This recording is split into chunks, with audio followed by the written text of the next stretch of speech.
In the next series of lessons, we will look at application-based questions.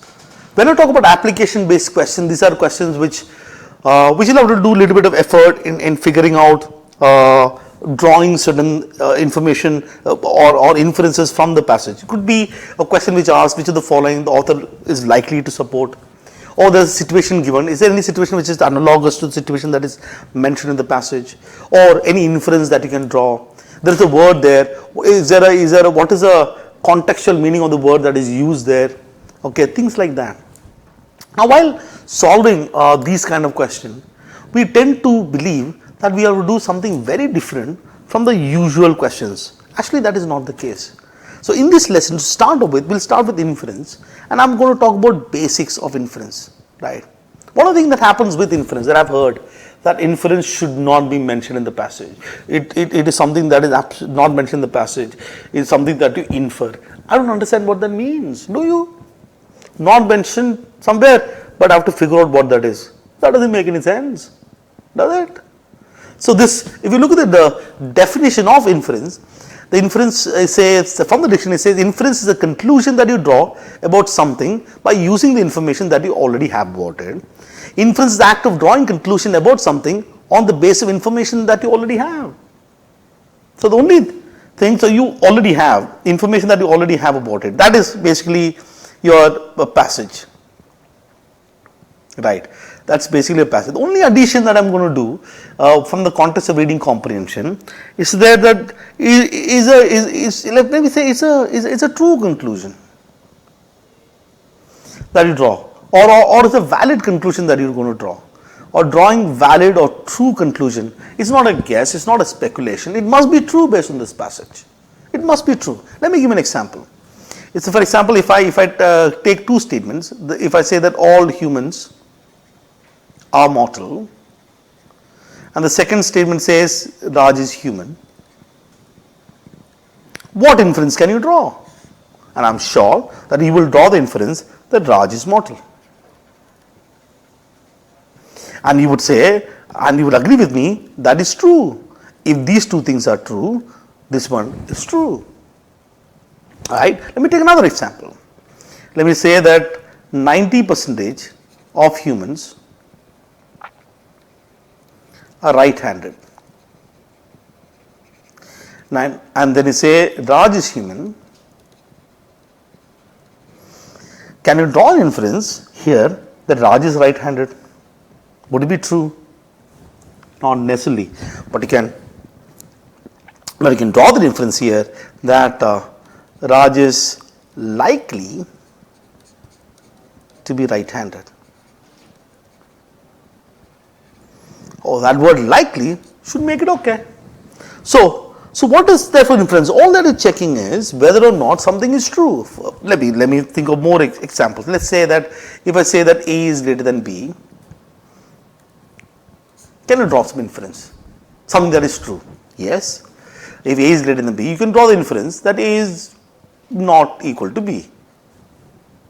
True. Absolutely true. You can draw the inference that B is less than A. So this would be a statement which is true. You might say that is obvious. Yeah, but that's what it is. It is true. So if I look at things like, so let's say another one. Let's take another example here. If I say that A and B are celebrating their 15th wedding anniversary, let's say this Sunday or somewhere, can you draw a conclusion or inference that the fact that A and B are married? You would say that is obvious, but that would be a true inference. So all that you're checking at the end of the day with respect to inference is whether or not something that is true. That's what you're checking. In fact, every single reading comprehension question, you have to look at the information and solely the information of the passage and draw stuff from there. So the same thing that you did, the strategy that we have adopted for other type of question, the Bain strategy or anything, would apply to inference based question as well. just that inference based question, you might have to combine couple of information that is given in the passage and then take out a true inference out of it. So that might take a little bit of critical reading, critical thinking, but nevertheless the answer, the option, the right answer choice must be something that is true. Let's look at a few examples. Let's look at this case. Okay, so the question says which of the following can be inferred from the passage.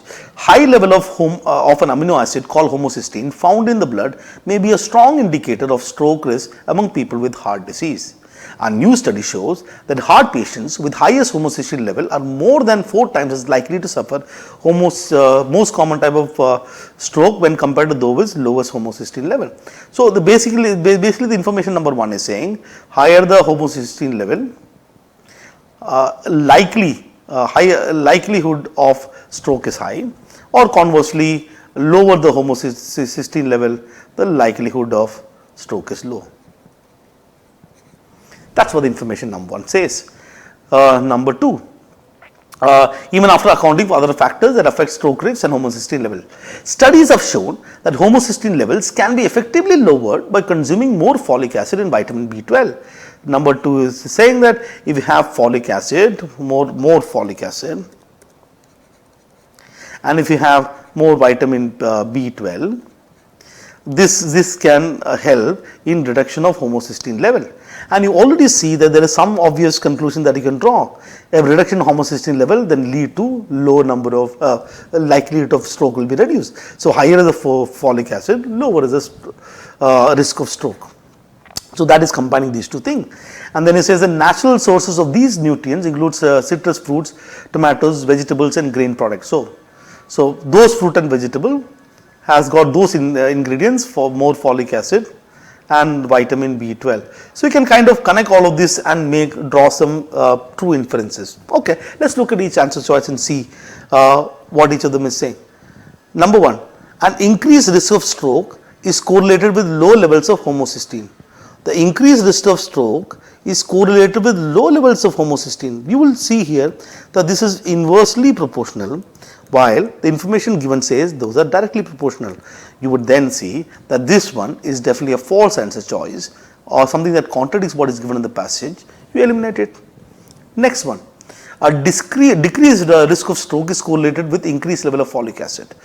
Decreased risk of stroke, increased level of folic acid. Can we go there? Yes.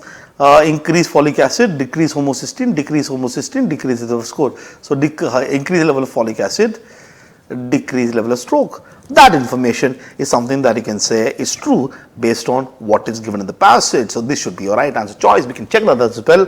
Vitamin B12 contains folic acid. That's weird. Here it says low consuming folic acid and vitamin B12. There seems to be no specific connection between these two things apart from the fact that those things are given independently. To say that one contains another one would be something that is alien to the whole discussion, uncertain. Therefore, we can eliminate that answer choice as well. The fourth one says stroke is prevented by ingestion of folic acid. Prevented. That is extreme. Nowhere the passage something can be stopped. It's just that likelihood may reduce, risk may come down. So this is an extreme answer choice. This will be incorrect. Your answer choice is right answer choice is number 2. So whatever strategy that we adopted here to eliminate the answer choice is the same for all other kind of passages or all the other kind of question that we solved so far. So your brain will still work. So it is not like you have to do something very different or think very differently when it comes to an inference based question. Let's look at one more example. Here is a passage that is given. There are 3 statements that is given, and you have to look at which statement can be logically inferred from the passage. Okay, let's start with the passage. China's challenges may be more obvious to outsiders than to its own citizens. Over the last year, officials have portrayed the country as strong enough to weather the trade war and right slowing Chinese economy. Yet, even as the party remains firmly in control within the country, there are pockets of dissent ranging from support for the protesters in Hong Kong to veiled criticism from intellectuals or even from those within the party. Great. Let's look at each statement. One of the things that you will have to do with respect to this inference based question is that you have to critically look at the statement. Unlike our main idea questions, okay, this is a little more critical. You'll have to go back and evaluate very carefully these answer choices so that you don't make any mistake. Right, let's look at the first one. The awareness of China's challenges may be less noticeable to its citizens than a non-citizen. What's given here? This is from this first sentence, right? The first sentence here, this sentence here, that's actually saying this. China's challenges may be more obvious to outsiders. Whatever the China's challenges, and the word maybe is there, that is a good one. Okay, that's good. So we have China's challenges, maybe, pretty good. More obvious to outsider than own citizen. This says more obvious to outsider than own citizen. This one is saying less noticeable for citizen and than non-citizens. So from here, obviously, you can infer that is going to be C is going to be less than O. O in this case would be non-citizen, which is fair. So this one would be something that you can say is true. If A is greater than B, B should be less than A. So this one is fine. Second one, there are many Chinese citizens that support the protesters in Hong Kong. Oh, there's the word many. You have to be careful with all these qualifiers, many, most, okay. What is given here is there are pockets of dissent ranging from support for protesters in Hong Kong. That's a pocket of dissent. From pocket of dissent, can you say that there are many? So this is broad. So you can eliminate answer choice number 2. Number 3, Chinese party is currently facing certain challenges. It is true that China is facing challenges. It is also true that the party is facing challenges. But can you say this particular party is a Chinese party?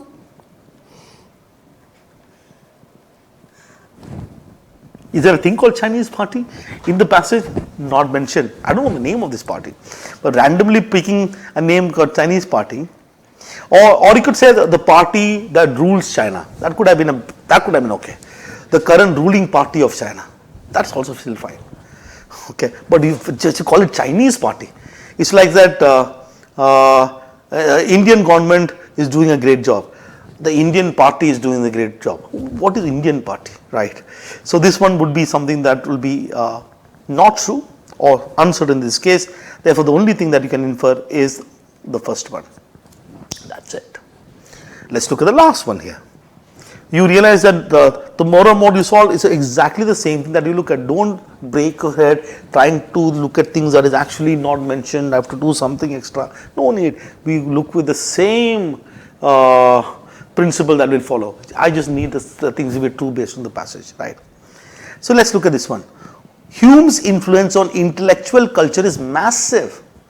This includes all areas of philosophy and a variety of scientific disciplines. A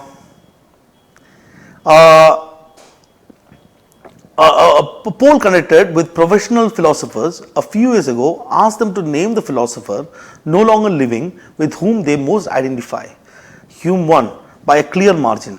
In Julian Baggini's estimation, contemporary scientists who often have little time for philosophy often make an exception for Hume. Before saying more about Hume's permanent relevance, we should go back to the 18th century early modern context. His influence is due to his radical empiricism, which can't be fully understood without examining the era in which he worked. And if you actually look at these answers, all of them looks deceptively right ones, but this thing will still work, right? So you have the first one. Which of the following is best supported by the information that is given in the passage? Number 1, most professional philosophers identify themselves with Hume. Okay, whenever you have the word here. So what has happened here? Okay, a poll, this is taken from a poll conducted with professional philosophers a few years ago asked to name the philosopher no longer living with whom they most identify. Hume won is a clear margin. Please understand this is limited to a poll. This is basically a poll that is conducted, and this is making a much more broader generalized statement. This is the information given is based on the poll. Now this is trying to draw inference for the entire population. This is too broad. That's what is happening there is based on poll. Okay, this is not the case.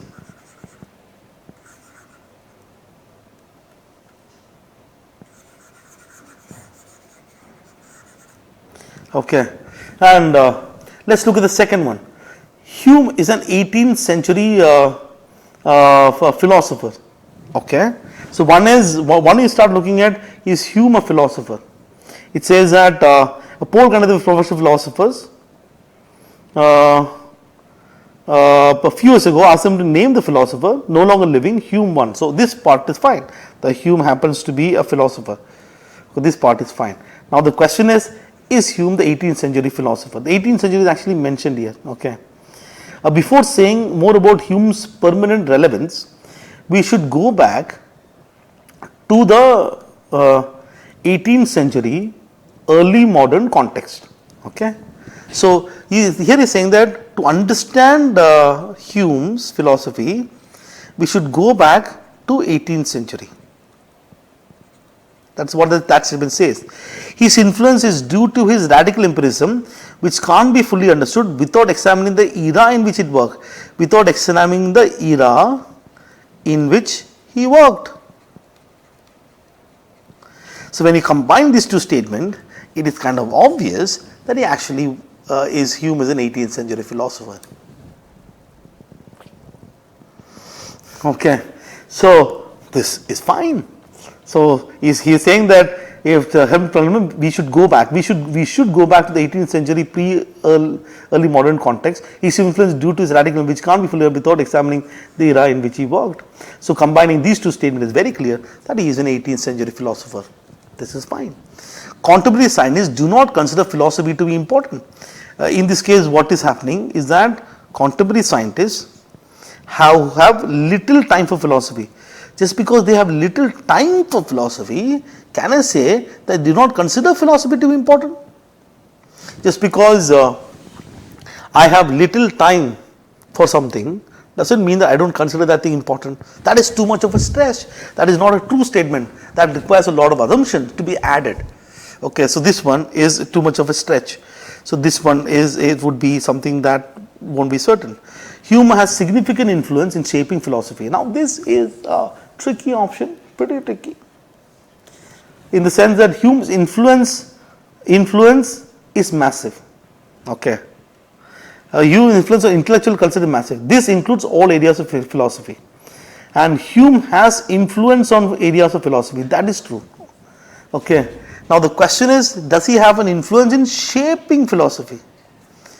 Did the philosophy change because of him? What kind of influence did he have? That is not mentioned. This whole thing, by saying that it's shaping philosophy, has narrowed the context. Okay, talking about the word about shaping philosophy. Therefore, this is an uncertain answer choice. So even though this one is slightly more tricky than the previous one, you can still apply the thing that we learned.